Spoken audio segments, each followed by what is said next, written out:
শুধুমাত্র লেখাপড়ার বিষয়ে মেয়েদের সাথে কথা বলা যাবে কিনা? হ্যাঁ, মেয়ে যদি আপনার স্ত্রী হয় বলা যাবে।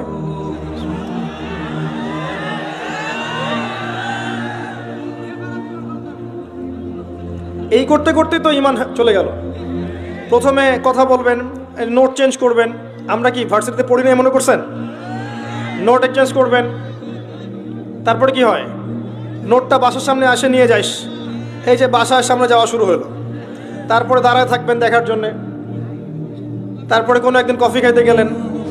আবার যে গ্রুপ স্টাডি করেন মাঠের মধ্যে বসে, ছেলে মেয়ে একসাথে, মাশাআল্লাহ।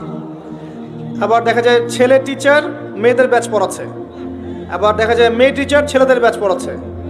আবার আমরা যে ঢাকার ইউনিভার্সিটিগুলো যেগুলো আছে, এখানে দেখবেন ফর্মাল ড্রেসে মহিলা টিচার ক্লাস নিচ্ছে, আর ছাত্ররা ব্ল্যাকবোর্ডের দিকে না তাকায় ওই টিচারের দিকে তাকায়। এই করতে করতেই হলো। তারপরে অ্যাফেয়ার হয়ে গেল।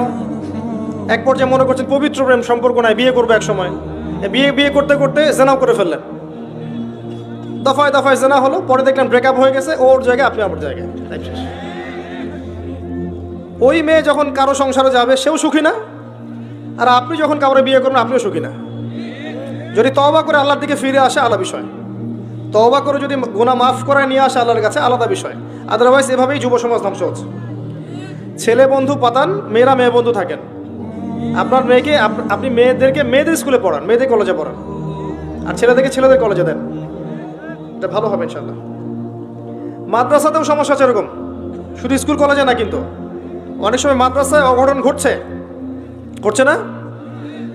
এইগুলো থেকে সতর্ক থাকেন। মনে রাখবেন, এতে সাদা কাপড়ে দাগ বেশি বোঝা যায়। একটা কাপড় কালো, দাগ বোঝা যায় না খুব একটা। সাদা কাপড় আমাদের এখানে দাগ বেশি বোঝা যায়। বুঝে নেন কথার ইশারা।